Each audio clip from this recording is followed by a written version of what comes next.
So Katarina has been working at the in collaboration with the Center for the History of Women Philosophers and Scientists for a long time now, and she's done great work translating the ECC concepts, the Encyclopedia of Concise Concepts, into Portuguese, and she has been a member of NewVoices from the very beginning. She's an early modern philosophy researcher, and she has published and edited philosophical works in the history of philosophy of logic in the early modern period, and on method issues implied in the recovery of forgotten women philosophers in the philosophical canon. She is a postdoctoral fellow at the State University of Rio de Janeiro, with the project The Problem of Singular Terms in the Port Royal Logic. And Peixoto has recently been dedicating her work to Emily du Châtelet's approach of the problem of freedom and on the role and nature of principles, mostly but not only in the manuscript of her Fable of the Bees, and her theory of translation. And she is one of the organizers along with Pedro Prikalnatsky of the International Conference Women in the History of Philosophy, which was held at the UERJ in 2019. And yeah, I'm really excited to have you here today, Katarina, and she'll present her work on Emily du Châtelet against the moral connotation of innocence in Mondeville. Thank you very much. I will start right now my presentation because it may be a bit large, and I'd like to thank you very much. It's an honor to be part of this new voice in the second year of pandemic. So this is a work in progress, and it is connected to a broader research on freedom in Emily Châtelet's thought. So there are at least 4 sources where freedom is taken as a philosophical problem as such in her work: her text of maturity, Institution Physique or Foundations, her correspondence with Maupertuis, her work signed by Voltaire, but now recognized by the new historiography as hers, on freedom, and finally, her unpublished deviant translation of the Fable of the Bees by Bernard Mondeville. In this talk, I intend to explore the choice Emily Châtelet made in the preface to the manuscript of her deviant translation of Mondeville's Fable with respect to the use of the concept of innocence. I shall demonstrate that Châtelet takes a conceptual step less subtle than it may look at first sight. In fact, it will eventually become clear that she maneuvers a sense in a context so as to eliminate the presence of a double realm of virtues and actions, in order to reduce both to a own and only domain, in which virtues and actions are both expressed according to universal rules. Underlying the same mention of the concept of innocence, I should correct that. Underlying the same mention to the word of innocence, there is a shift in its use that expresses a change in its meaning. In this way, innocence ceases to be impossible and become incompatible. If we take seriously the passage in which it occurs, we may find more than an irrelevant dereliction of a modality. I mean, an abandonment of a modality, but the adoption of a different meaning of the same word, both in English as in French. This maneuver, although it may seem as subtlety, denotes a change of perspective quite aligned with later method decisions through her work on philosophy of nature. Perhaps, as I think, we may spot in this youth and unpublished work a mind aware of the conceptual implications of enlightenment in practical matters. It is true that in the preface to her endeavor, she outlines a theory of translation, if I may put in this way, in which she advocates parsimonious steps supposedly taken as translations in those times, as a skill of the entrepreneurs of the Republic of Letters. She calls négociant de République des Lettres. Deviations in sense and changes by subtraction or addition of words and meanings are offered in many places of her fable. Her fable is an expression Judith Zinsser coined. The deviation I intend to explore, however, is operated by a semantic change in the meaning of the concept of innocence. By turning a moral sense of innocence into a political sense of innocence, she proceeds to empty the moral connotation to which Mandeville had made his reference, reducing it to a political problem that should be incompatible with a rational state. Émilie Châtelet was a philosopher of science with metaphysical commitments in line with Leibniz metaphysics and Newton's philosophy. Her approach of Leibniz philosophy, however, is based on metaphysics and physics rather than on the philosopher's theory of knowledge, rather than on the Leibniz theory of knowledge. This entails a shift in perspective and at the level, if I may put it in this way, of knowledge of nature, as well as in the challenges in thinking about freedom and the nature of problems in the domain of morality, sociability, and politics. In this study, I will address how Du Châtelet is led to reposition the modalities in the normative domain in a strict sense, that is to say, in the very nature of practical rules. After the process of ontologizing, if I may say so, the fundamental principles of the science of nature, this is aligned with Einstein's work, there follows, as I will try to make clear below, a major challenge for integration of freedom as a reason expressed in practical rules. I will depart from her letter to Maupertuis on April 1738, where Du Châtelet presents the challenge of freedom due to its connection to a physical approach of action.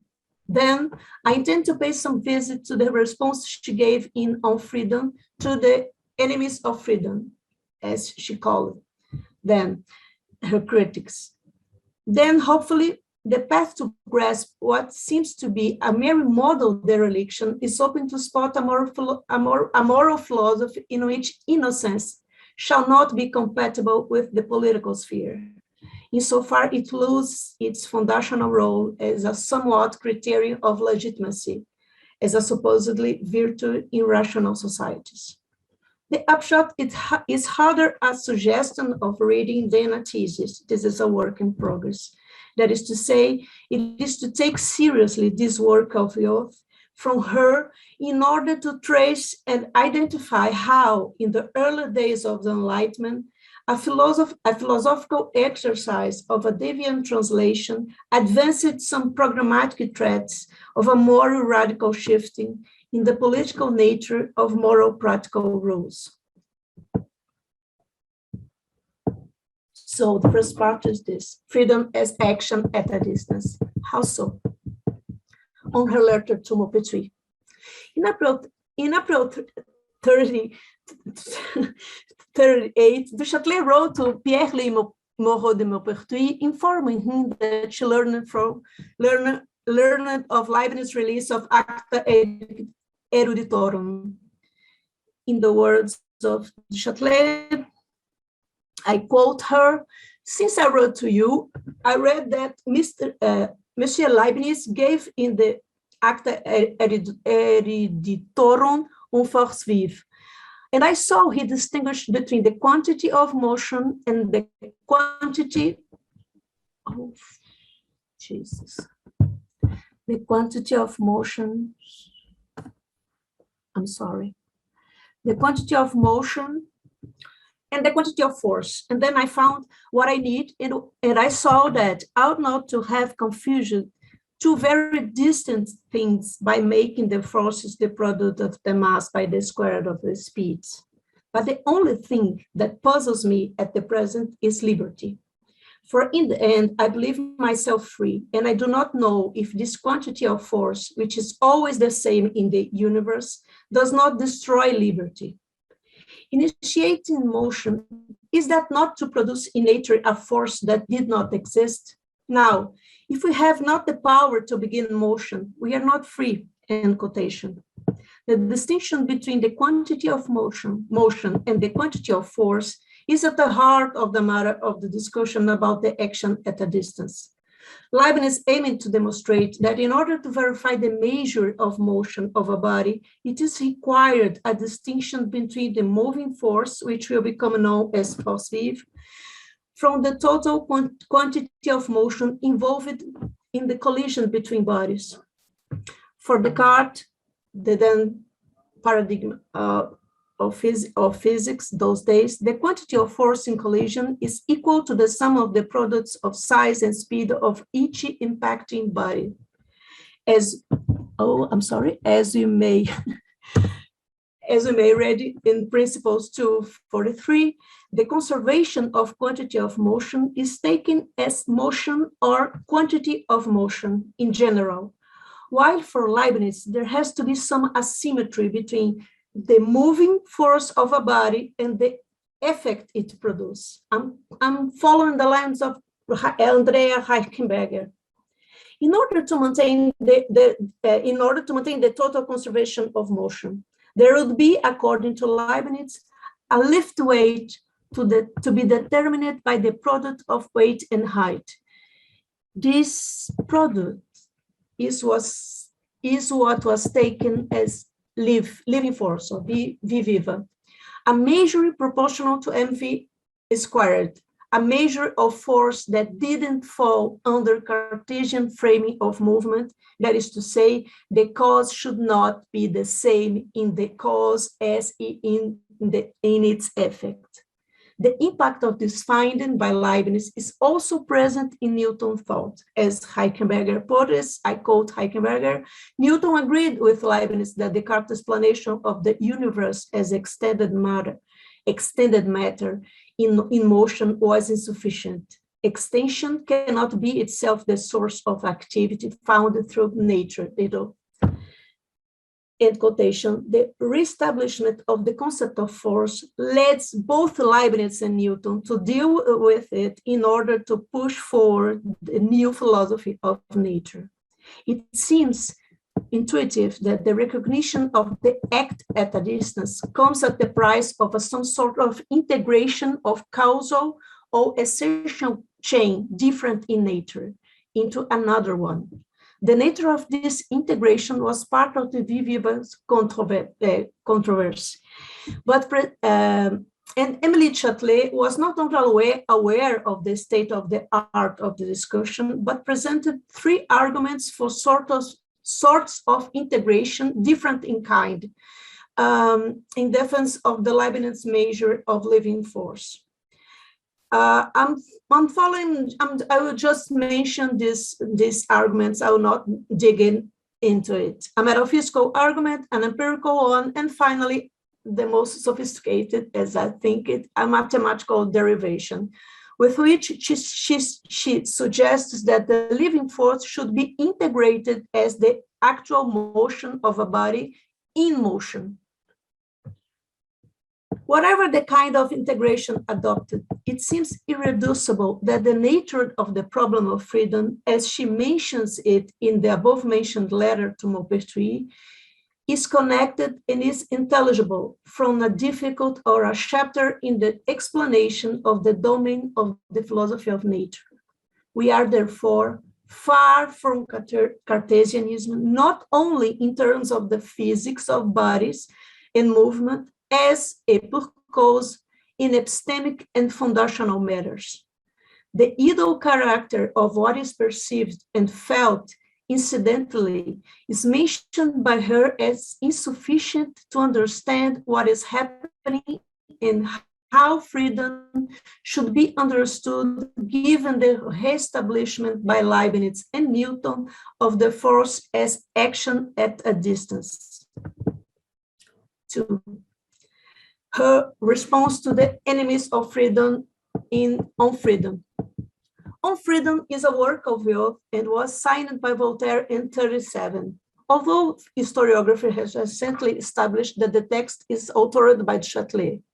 As Julia Giorati observes in this text, there is a rich on freedom, there is a rich theory of freedom, and is the Châtelet's most thorough discussion of the topic and quotation. The nuances and richness of approaches suggested by Du Châtelet in this work will briefly be considered here in the 4 responses she offers to what she takes as the enemies of freedom. The first response is this: freedom consists in acting or not acting, and not in willing and not willing. Response 2, freedom is not about what we feel, perceive, or judge.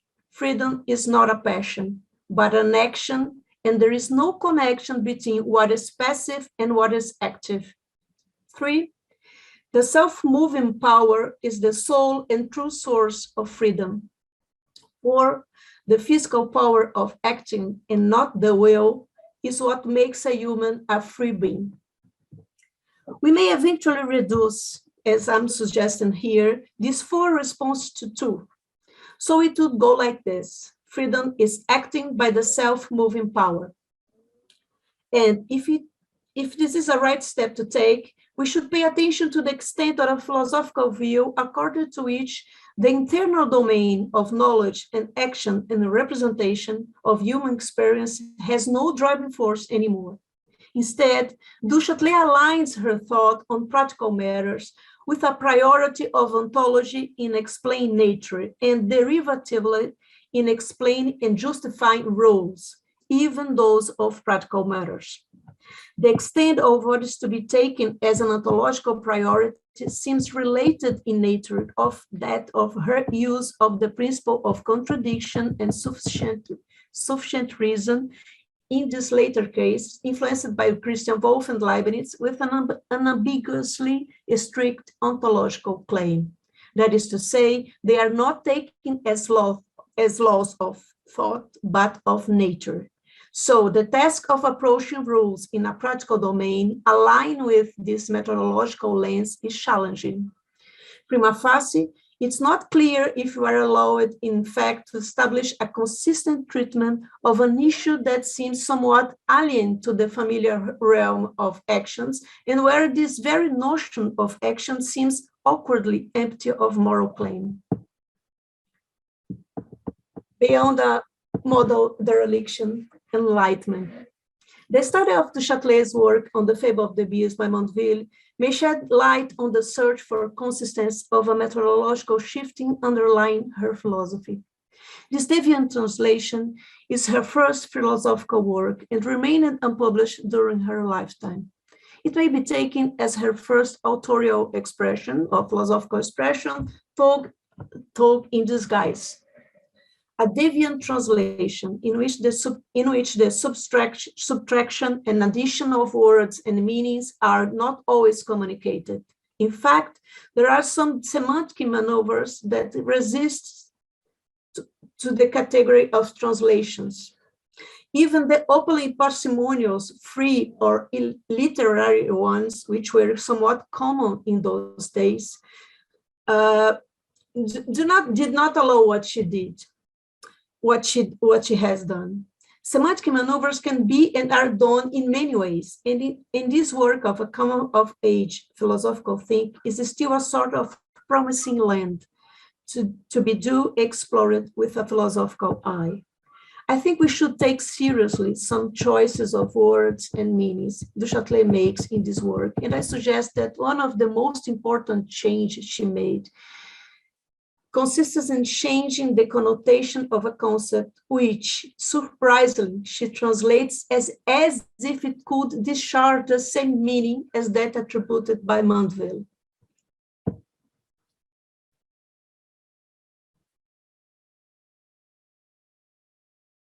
I mean, in that case, she did not change the word, but its meaning. In doing so, she proceeds to expel from the level of the thinkable, the moral and internally dependent criteria of worth of playing some foundational role in the social and political dimensions of life. So, I'm not concerned with a word only. My point here is connected to a semantic shift that conveys a replacement of the normative force of rules at the practical level. A fortiori, the point is that there is a change in the very nature and in the expressiveness of the practical rules that is presented in its early days in this work of youth. A change, it must be said, in process of a semantic integration within a political outline of social rules. Of course, there are also a context in which this intellectual active fitted in. As Felicia Gottman emphasizes, I quote Gottman, translating the fable was no mere exercise in learning English.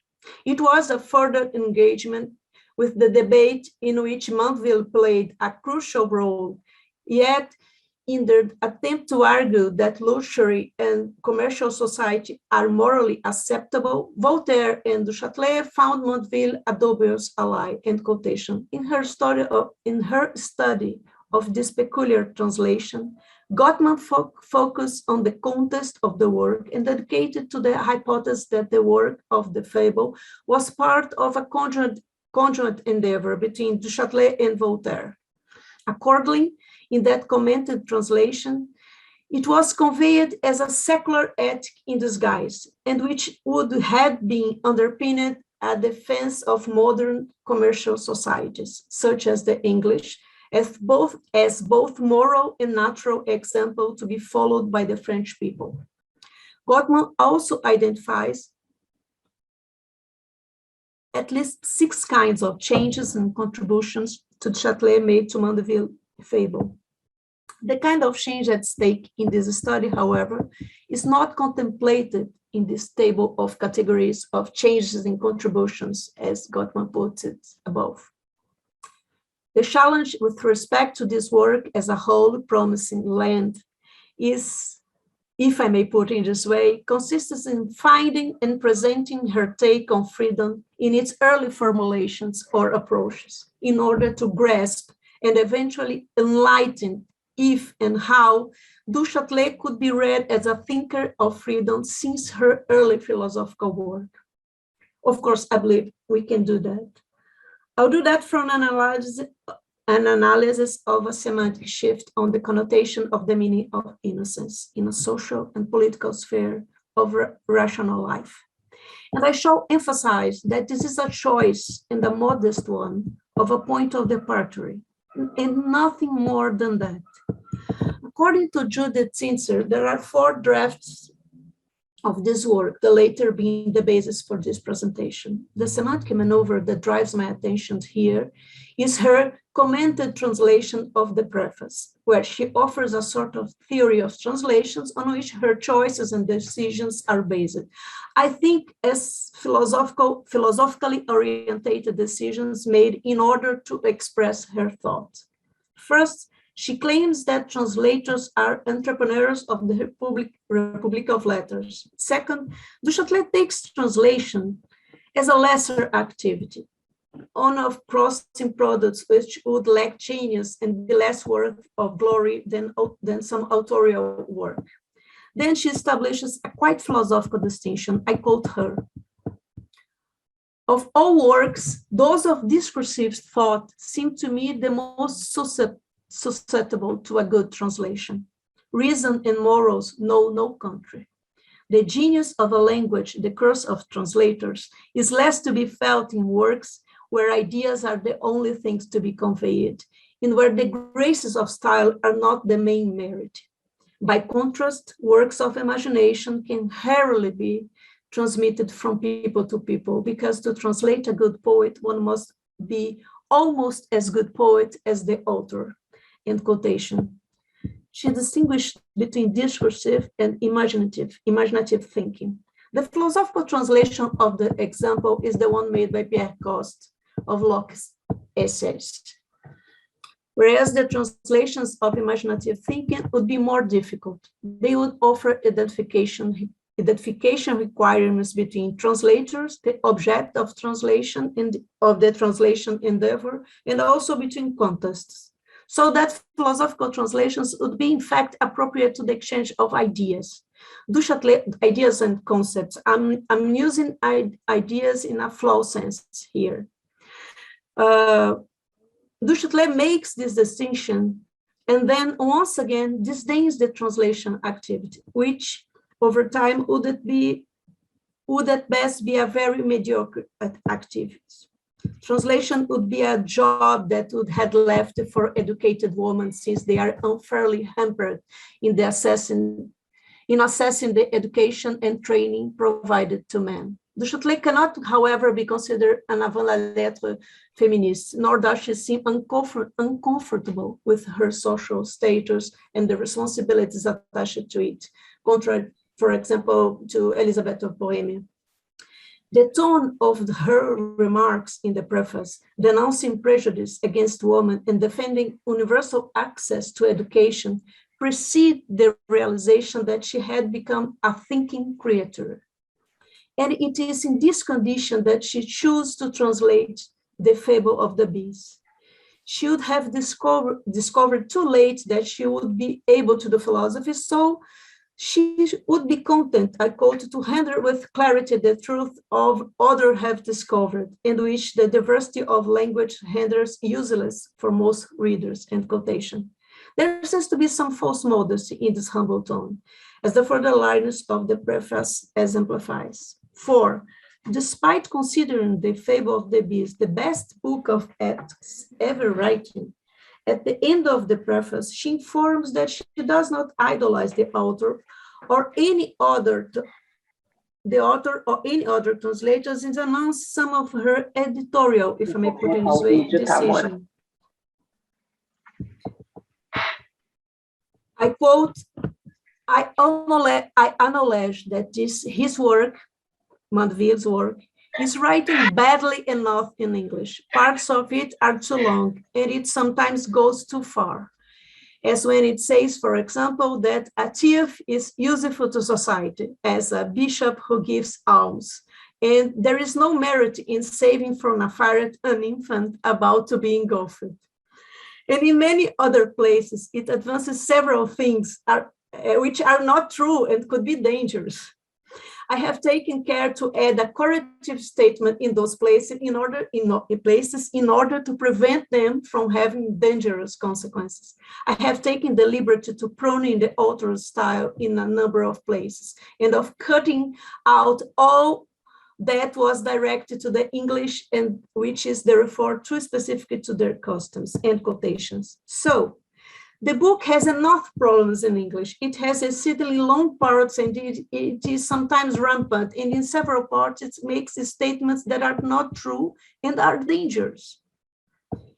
She added corrections and pruned the author's styles, and also, as stated below, Du Châtelet added her own reflections. I quote, when the material on which I was working suggested then to me reflection that I believe deserved to be included, she made it, however, as she affirms soon after, in order that the reader could discern then, I have taken care to indicate then with quotations mark. As Sincere, end quotation, as Sincere puts in a note of disclaim, French, I quote Sincere, French translators of the 18th century often made additions, but Châtelet is unusual in her desire to set them apart in this way. End quotation. In fact, what she does is unusual in many aspects, and also in the fact that these quotations did not go the same way she anticipated. And with respect to the meaning of innocence, she takes two steps in operating a maneuver in the meaning that denotes a change in perspective. In the beginning of the preface, where Mandeville presents the main objective of the fable, we shall observe the scope of what I'm calling a semantic maneuver. I quote Mandeville. from the main design of the fable is to shield the impossibility of enjoying all the most elegant comforts of life that are to be met with an industrious, wealthy, and powerful nation, and at the same time be blessed with all the virtue and innocence that can be wished for in a golden age. From thence to expose the unreasonableness and folly of those that desirous of being an opulent and flourishing people, and wonderfully greedy after all the benefits they can receive as such, are yet always murmuring at and exclaiming against those vices and inconveniences that from the beginning of the world to this present day have been inseparable from all kingdoms and states that ever were from strange riches and politeness at the same time. End quotation. So here's the translation of the Châtelet. First in French.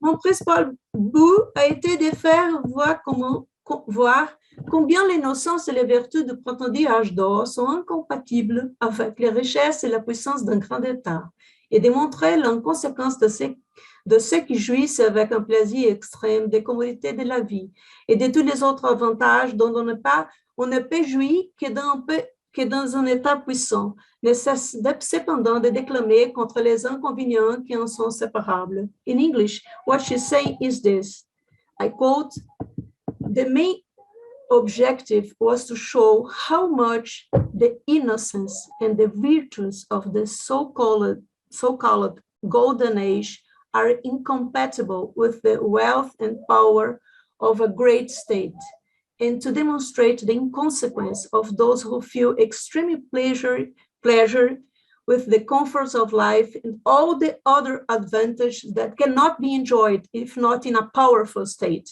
They never cease to speak out against the inconveniences that are inseparable. End quotation. So there are two kinds of change that must be noted. And in the case of using the concept of innocence, both the context of this intellectual activity, as the internal say, conceptual problem should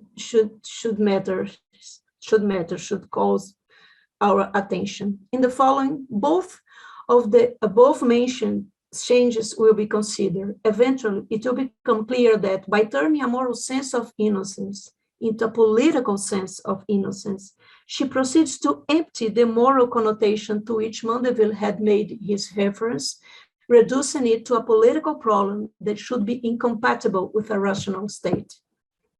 Where Mandeville says, for the main design of the fable is to shield the impossibility of enjoying all the most elegant comforts of life that are to be met with an industrious, wealthy, and powerful nations, and at the same time blessed with all the virtue and innocence that can be wished for in a golden age. Du Châtelet translates as, the main objective was to show how much the innocence and the virtues of the so-called golden age are incompatible with the wealth and power of a great state. Where's the difference? One, is Mandeville's statement translated correctly? Whereas Mandeville is saying that it is impossible to enjoy a wealthy life in a wealthy and powerful nation while being virtuous and innocent, Du Châtelet is saying another thing. Her statement is that innocence and virtues of the golden age are incompatible with the wealthy and power of a great state. That seems to me, at least, more than a dereliction of a modality, but a deviation in the connotation of innocence. While Mandeville refers to innocence in a moral connotation, she refers to innocence as something political and social unfit or incompatible. Furthermore, she doesn't use the expressions most elegant comforts, but chooses the reference to the wealth and power of a great state. According to Gottman's interpretation, which translates the use Du Châtelet makes of innocence as ignorance, by the way, I'm quoting Coleman, in Mandeville version, we can already detect how this kind of society is built upon the passions. Men there are both desirous and wonderfully greedy, while the concept of pleasure as such plays a minor role. Enjoyment occurs only once. By contrast, Châtelet's emphasis is not on the passions, but on pleasure. Greed and desire have no place in her version. Instead, the notions of pleasure and enjoyment is considerably strengthened. End quotation. And as I read it, Châtelet is not only toning down Mandeville conceptions, but actually reversing its meaning. Where he affirms the importance of greed, she affirms the importance of not being innocent and not maintaining virtues which are incompatible with the new and for that matter, aimed state of affair. By keeping the same word in this case, Émilie Châtelet carries out a double semantic maneuver with programmatic effects, not only in the rest of her fable, but in her philosophical thought, also including her philosophy of nature, her work of maturity. One of the characteristics of the caustic tone of Mandeville texts is the golden rule that organizes his vision of society. Thus, accordingly, public goods would be the result of not only possible, but necessary private vices, such as selfishness, ambition, greed, passions. Through this youth work of hers, Châtelet is dedicated in various ways to contradicting this golden rule, in order to unify the normative dimension, breaking down the wall between private and public order of practical rules. And in this way, the use of the concept of innocence is emptied of any authoritative role. Let us remember that Châtelet is not committed to the assertion that innocence is impossible. For her, innocence is incompatible, something unfit to the point of being easily taken as unthinkable in this conceptual view. It is something that does not simply belong to Mandeville's golden rule, but to the golden rule of her fable. That is to say, the aim of the fable of the beast as Châtelet takes it, a text on morality in which the freedom is integrated into practical rules in order to unify the normative domain of modern societies, such as the English one, at her eyes. The modal dimension is then removed from the internal universe in which ideas and representations inhabit and become to integrate qua a chain of necessary and universal actions into the very nature of social and political roles, rather than eliminating the distinction between the moral sphere as something private and the political sphere as the public sphere, if I may put it this way. Châtelet frees the public sphere of internalist requirements, let's say subjectively anchored, and advances a secular view of morality, quite aligned with the Enlightenment spirit. So the emptying of the moral authority of innocence thus seems to go hand in hand with the abandonment of its legitimacy in the political sphere. The dereliction to which she proceeds is thus more extensive than mere abandonment of a modality, and perhaps therein lies a lens to be considered in the study of this promised land, which subverts and pays homage to Mandeville quite against the grain. It should perhaps be added. Thank you. That's it.